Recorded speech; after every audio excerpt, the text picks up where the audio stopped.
takuda kubika manje. Zora shura. He mhlolomuni lo. Mhlolomuni sivila ke linje. Oh, pinda. Ngicela imali yerent. Maswirere mai Ngiswerile. Mana ntombazana. Hayi warida kupinda unobika. Ngicela imali yerent. Mari rent yo. Ngicela imali yerent. Hayi ndo ndaenda kuti ndiuye mama kuseni but ndaona musipo.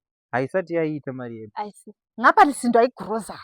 Hayi vela shopa mama. Hayiwa. Hayi ungafihli mntana mama, ungafihli. Ngibonile vele mazo.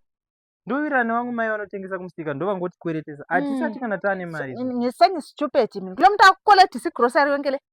Ngisho mazo edula kangaka. Tanga sina chikafu mumba saka tatati. So wena ususakweleda mazowe igrocery ungabhadalanga irent yami. Hayi ndozvati Idate sisithi 16. tanga sina chikafu mai kudzi. Saka taenda kunokwereta chikafu. Ayisi. So isikafu isesesiqhakathekile. Lapho hlala khona usaqhatheka. Mari. Alright lizathatha igrocery ledla phansi. Anti grocery yesiqhathekile lizayidlela phansi.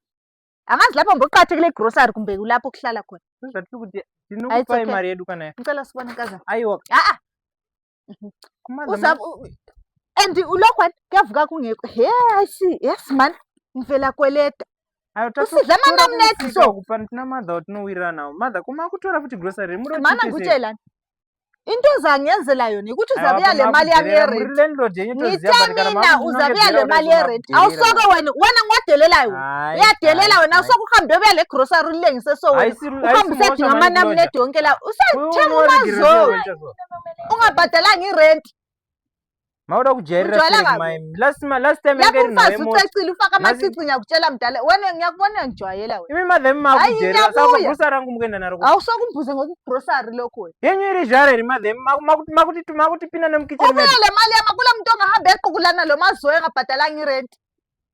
Saka munotira masema yakana muchikotitorera chikafu. Yamose ero tikuloja. Madhe inoroya.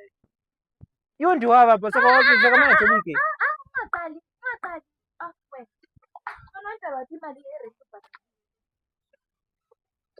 Saka pa tunojike manje.